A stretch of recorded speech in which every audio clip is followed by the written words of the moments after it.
ঢাকার শহরের বুকে এক বিশাল অট্টালিকা, নাম তার রয়্যাল হেরিটেজ ইন্টারন্যাশনাল স্কুল। এই স্কুলের ফটকের সামনে দাঁড়ালে চোখ ধাঁধিয়ে যায়। ঝকঝকে দামি সব গাড়ি এসে থামে গেটের সামনে। নামি দামি মন্ত্রী, মিনিস্টার আর বড় বড় ব্যবসায়ীদের ছেলেমেয়েরা এখান থেকে ওঠানামা করে। তাদের পরনে ইস্ত্রি করা ধবধবে সাদা ইউনিফর্ম, কাঁধে দামি ব্যাগ আর চোখে মুখে আভিজাত্যের ছাপ। কিন্তু এই রাজপ্রাসাদ সম স্কুলের ঠিক দেয়াল ঘেঁষেই রয়েছে অন্য এক পৃথিবী, একটা নোংরা বস্তি, যেখানে জীবনের রং বলতে শুধু কালচে ধোঁয়া আর নর্দমার গন্ধ। এই বস্তিতেই থাকে 12 বছরের এক বালক আরাব। আরাবকে দেখলে মনে হবে সে যেন এক জীবন্ত কঙ্কাল। গায়ের রং রোদে পুড়ে তামাটে হয়ে গেছে। প্রতিদিন সকালে যখন স্কুলের বেল বাজে, আরাব তখন একটা বড় পলিথিন কাঁধে নিয়ে বেরোয়। তার কাজ হলো রাস্তার ধারের আর স্কুলের সামনের বিশাল ডাস্টবিনগুলো থেকে প্লাস্টিক আর কাগজ কুড়ানো। দুনিয়ায় 2 ধরনের মানুষ থাকে, এক দল যারা ময়লা তৈরি করে, আর অন্য দল যারা সেই ময়লা ঘেঁটে নিজেদের জীবন খুঁজে বেড়ায়। আরাব ছিল সেই দ্বিতীয় দলের সৈনিক। একদিন দুপুরের কড়া রোদ, আরাব স্কুলের মেন গেটের পাশের ডাস্টবিনটা ঘাঁটছিল। হঠাৎ তার নজর কাড়ল দলা পাকানো একটা আর্ট পেপারের ওপর। কৌতূহলবশত সে সেটা খুলল। দেখল সেখানে জল রঙে আঁকা একটা গ্রামীণ দৃশ্য। কোনো এক বড় লোকের বখাটে ছাত্র হয়তো আঁকাটা পছন্দ না হওয়ায় ডাস্টবিনে ফেলে দিয়েছে। আরাব ছবিটার দিকে অপলক দৃষ্টিতে তাকিয়ে রইল। তার মনে হলো ছবিটা সুন্দর, কিন্তু কেমন যেন প্রাণহীন। গাছগুলো মরে আছে, নদীর জলটা স্থির। আরাব তার পকেট থেকে এক টুকরো পোড়া কয়লা আর একটা ফেলে দেওয়া ভাঙা লাল রঙের পেন্সিল বের করল।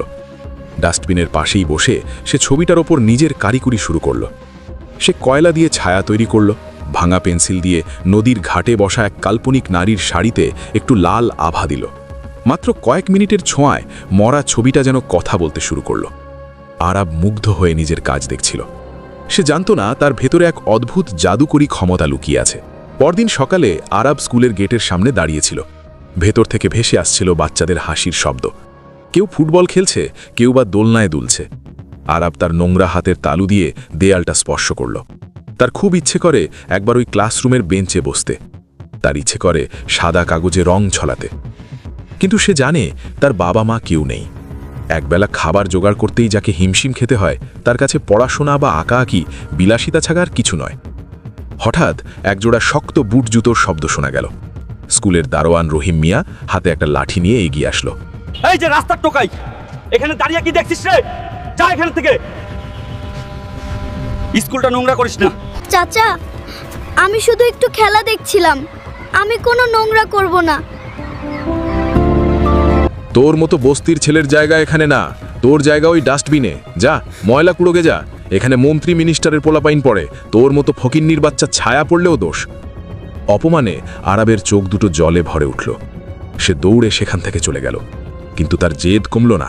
সে প্রতিদিন ডাস্টবিন থেকে পরিত্যক্ত কাগজ আর ভাঙা রং কুড়িয়ে আনতে লাগল। বস্তির এক কোণে বসে সে সারা রাত ধরে ছবি আঁকত। তার ক্যানভাস ছিল ছেঁড়া কাগজ, আর তুলি ছিল তার হাতের আঙুল। সময় বয়ে চলে। একদিন আরাফ দেখল স্কুলটা আজ রাজকীয়ভাবে সাজানো হয়েছে। চারিদিকে রঙিন আলো, তোরণ আর ফুলের সাজ। আজ এই নামকরা স্কুলের 30 বছর পূর্তি। স্কুলের দেয়ালে দেয়ালে বড় বড় ব্যানার টাঙানো হয়েছে। আরাফ দেয়ালের একটা ছোট ফুটো দিয়ে ভেতরে উঁকি দিচ্ছিল। সে শুনতে পেল মাইকে ঘোষণা করা হচ্ছে, আজ আমাদের স্কুলের এই বিশেষ দিনে একটি উন্মুক্ত চিত্রাঙ্কন প্রতিযোগিতার আয়োজন করা হয়েছে। এই প্রতিযোগিতায় যে বিজয়ী হবে তাকে এই স্কুলে পড়ার জন্য সম্পূর্ণ ফুল স্কলারশিপ দেওয়া হবে। তার সমস্ত খরচ বহন করবে স্কুল কর্তৃপক্ষ। আরাফের হৃৎপিণ্ডটা যেন এক মুহূর্তের জন্য থমকে গেল। স্কলারশিপ? তার মানে সেও কি এই দামি স্কুলে পড়তে পারবে? তার কি দিন বদল হবে? প্রতিযোগিতা শুরু হলো।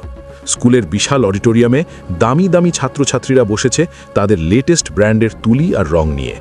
তারা সবাই গম্ভীর মুখে আঁকতে শুরু করল। 2 দিন আগে একটি প্রি টেস্ট আয়োজন করা হয়েছে, যেখানে প্রিন্সিপাল স্যার নিজে তদারকি করছেন। প্রিন্সিপাল ডক্টর রহমান সাহেব খুবই শৌখিন মানুষ।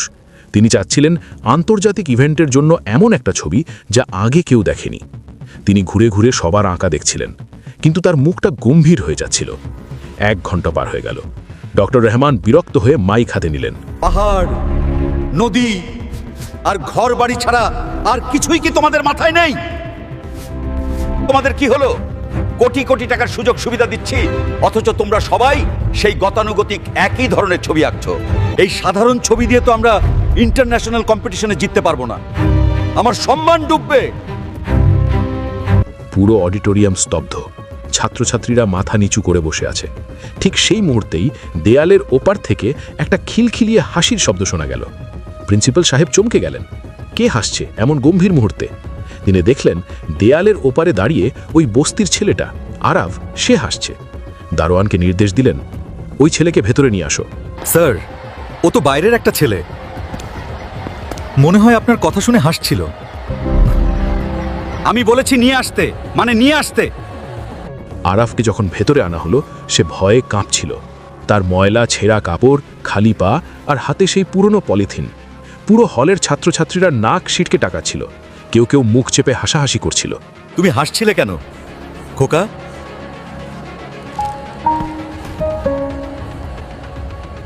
স্যার, এই ছবিগুলোর মাঝে কোনো প্রাণ নেই, এগুলো শুধু রং আর রেখা। আরাফ মাথা নিচু করে কাঁপা গলায় বলল, স্যার, স্যার আমাকে মাফ করে দেন, আমি আর হাসবো না, আমি আর এই স্কুলের ধারে কাছে আসবো না। ভয় নেই, শুধু বলো তুমি কেন হাসছিলে। আরাব একটু সাহস সঞ্চয় করে দেয়ালের দিকে টাঙানো ছাত্রছাত্রীদের ছবিগুলোর দিকে আঙুল তুলল। সে বলল, স্যার, এই ছবিগুলোর মাঝে কোনো প্রাণ নেই, এগুলো শুধু রং আর রেখা, এর পেছনে কোনো গল্প নেই। মানুষ এই ছবি দেখলে কিছুক্ষণ তাকাবে, কিন্তু অনুভব করবে না। পুরো অডিটোরিয়ামে হাসির রোল পড়ে গেল। এক ধনী ছাত্র দাঁড়িয়ে বলল, আরে শোনো এই ভিখারির কথা, যার পরনে কাপড় নেই সে আসছে আমাদের আর্ট শেখাতে। তুমি বলছো এগুলোর প্রাণ নেই? তাহলে তুমি কি এর চেয়ে ভালো আঁকতে পারো? আরাফ চুপ করে দাঁড়িয়ে রইল। দারোয়ান তাকে টেনে বাইরে বের করতে যাচ্ছিল। ঠিক সেই সময় আরাফ জোরে বলে উঠল, আমাকে একটা সুযোগ দিন স্যার, আমি প্রমাণ করব আমি ভালো আঁকতে জানি। প্রিন্সিপাল ঘড়ির দিকে তাকালেন। ঠিক আছে, তোমাকে মাত্র 20 মিনিট সময় দেওয়া হলো। যদি তুমি সবার সেরা ছবি আঁকতে পারো তবেই তুমি এখানে থাকার যোগ্য, আর যদি না পারো তবে জেলের ভাত খেতে হবে স্কুলে অনধিকার প্রবেশের জন্য। তুমি কি রাজি? আরাভ ধীর স্থিরভাবে মাথা নাড়ল। সে রাজি, কিন্তু তার কাছে তো কোনো রং নেই, কোনো ব্রাশ নেই। সে কার কাছ থেকে রং পাবে? আর মাত্র 20 মিনিটে সে এমন কি আঁকবে যা সবাইকে অবাক করে দেবে? অডিটোরিয়ামের ভেতরে তখন পিন পতন নীরবতা, কিন্তু সেই নীরবতা ভেঙে একদল ধনী ছাত্রছাত্রীর উপহাসের হাসি ভেসে আসলো। তাদের কাছে আরাফ কেবলই এক নোংরা পথের ছেলে, যে কিনা তাদের আভিজাত্যের জায়গায় দাঁড়িয়ে বড় বড় কথা বলছে। প্রিন্সিপাল ডক্টর রহমান গুমুট মুখে ঘড়ির দিকে তাকালেন। সময় শুরু হলো এখন 20 মিনিট, কিন্তু তোমার কাছে তো কিছুই নেই, তুমি আঁকবে কি দিয়ে? আরাব অসহায়ভাবে চারপাশে তাকালো। তার কাছে রং কেনার সামর্থ্য নেই। ঠিক সেই সময় সামনের সারিতে বসা এক মেয়ে, নাম তার সারা, যে এই স্কুলের সবচেয়ে মেধাবী ছাত্রী এবং এক মন্ত্রীর মেয়ে, সে উঠে দাঁড়ালো। সারা সবার মতো ছিল না। সে আরাবের চোখের ভেতর এক অদ্ভুত হাহাকার আর প্রতিভা দেখতে পাচ্ছিল। সারা তার দামি ফ্যাবার ক্যাসেল কালার বক্স আর দামি তুলিগুলো বাড়িয়ে দিয়ে বলল, এই নাও, এগুলো দিয়ে তুমি তোমার প্রতিভা দেখাও। আমি দেখতে চাই তোমার ওই প্রাণ বলতে তুমি কি বোঝাতে চেয়েছো। আরাভ কাঁপা হাতে তুলিটা ধরল। জীবনে প্রথমবার সে আসল তুলি আর দামি রং স্পর্শ করছে। তার আঙুলগুলো কাঁপছিল, কিন্তু তার চোখে ছিল এক অন্যরকম আগুন। আরাভ আর্ট পেপারের সামনে গিয়ে দাঁড়ালো। প্রথম 2 মিনিট সে শুধু চোখ বন্ধ করে রইল। সবাই ভাবল সে হয়তো ভয় পেয়েছে, কিন্তু না। আরাভ মনে মনে তার জীবনের গত 12 বছরের প্রতিটা মুহূর্তকে রঙের খাতায় সাজিয়ে নিচ্ছিল।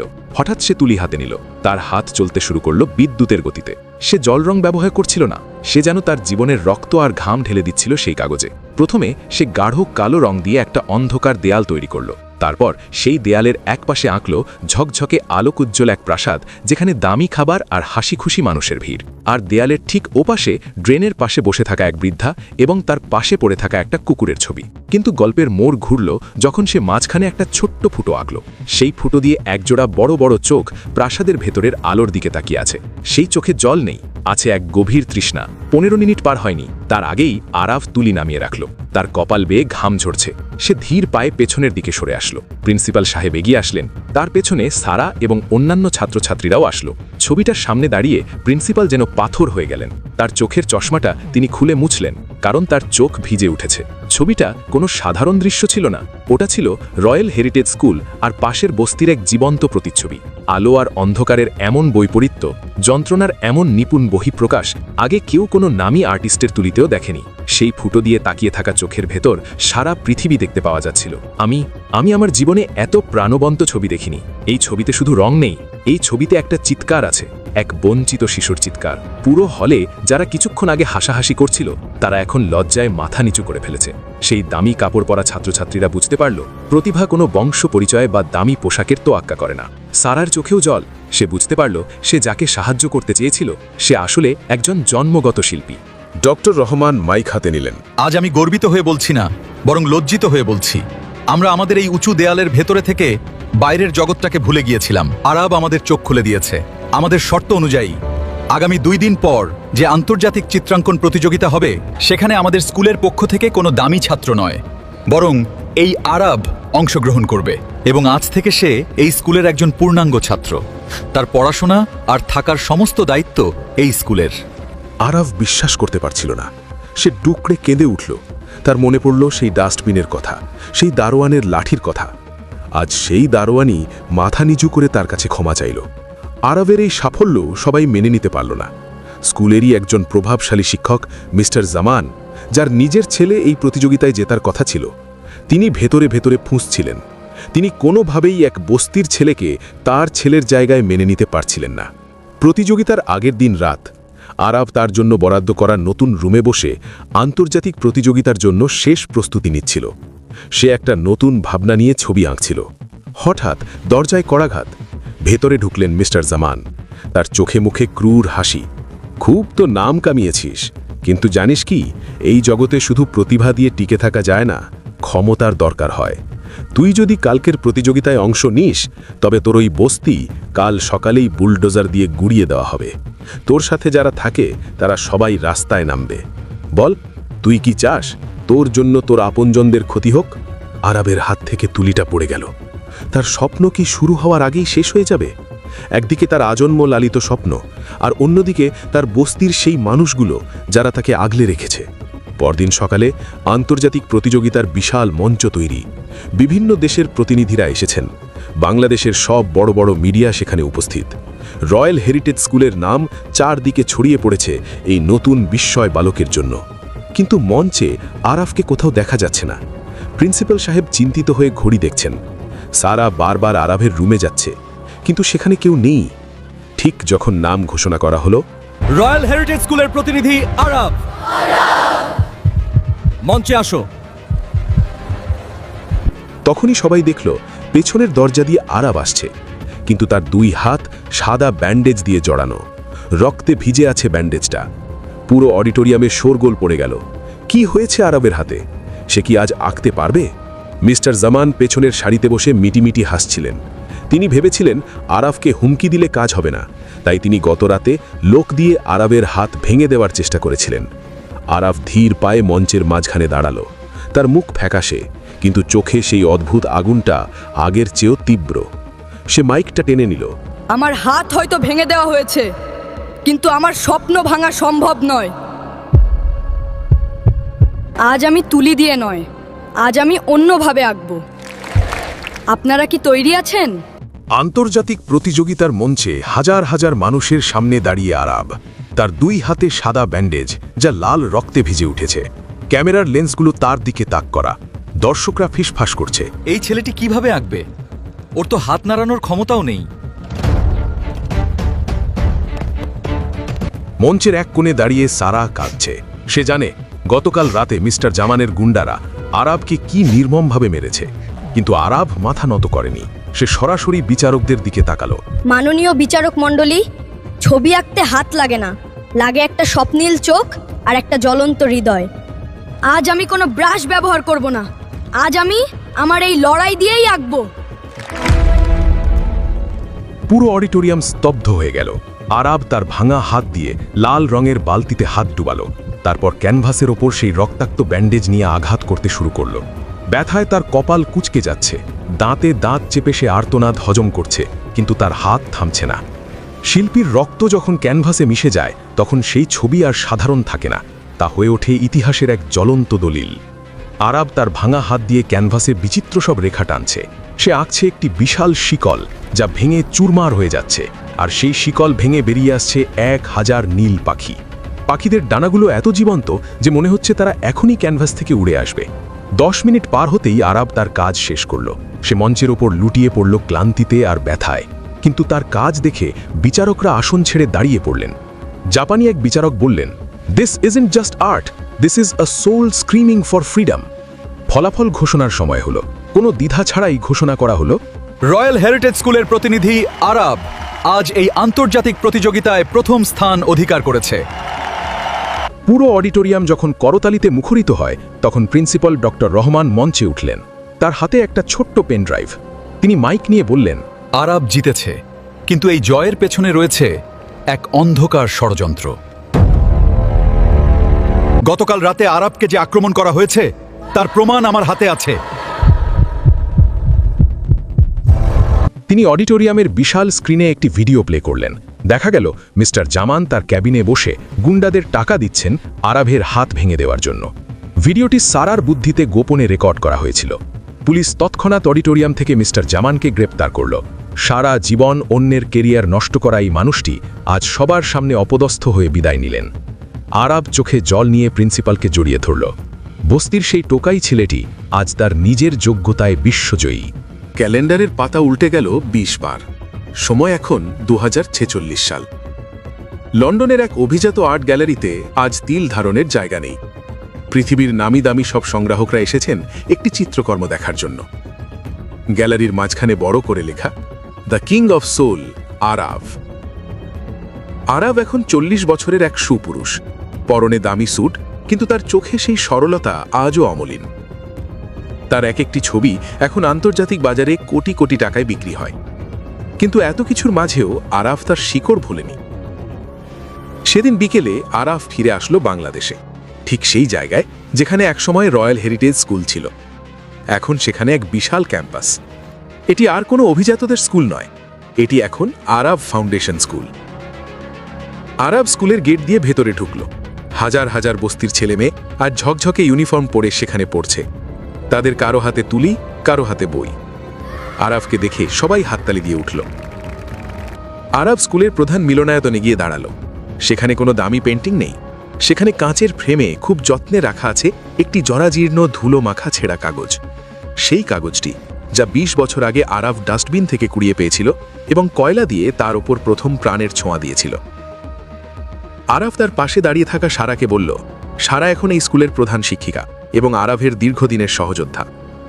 সারা, এই ছেঁড়া কাগজটা না থাকলে হয়তো আজ আমি এখানে থাকতাম না। মানুষ যখন উপরে ওঠে তখন সে প্রায়ই ভুলে যায় সে কোথা থেকে এসেছে। আমি চাই এই ছবিটা দেখে আমাদের ছাত্রছাত্রীরা শিখুক ডাস্টবিন থেকেও স্বপ্ন জন্ম নিতে পারে। সূর্য ডুবছে। আরাফ তার স্কুলের বারান্দায় দাঁড়িয়ে আছে। সামনেই সেই পুরনো ডাস্টবিনটা এখনো আছে, তবে সেটা এখন পরিষ্কার। সে দেখল ঠিক তার মতো ছোট এক বালক সেই ডাস্টবিনের পাশ দিয়ে যাচ্ছে। ছেলেটির চোখে এক অদ্ভুত তৃষ্ণা। আরাব এগিয়ে গিয়ে সেই ছেলেটির মাথায় হাত রাখল। পকেট থেকে একটি ঝকঝকে নতুন রঙের তুলি বের করে তার হাতে দিল। নাও ছোট বন্ধু, আজ থেকে ক্যানভাস তোমার। এই দুনিয়াকে তোমার রঙের গল্প শুনিয়ে দাও।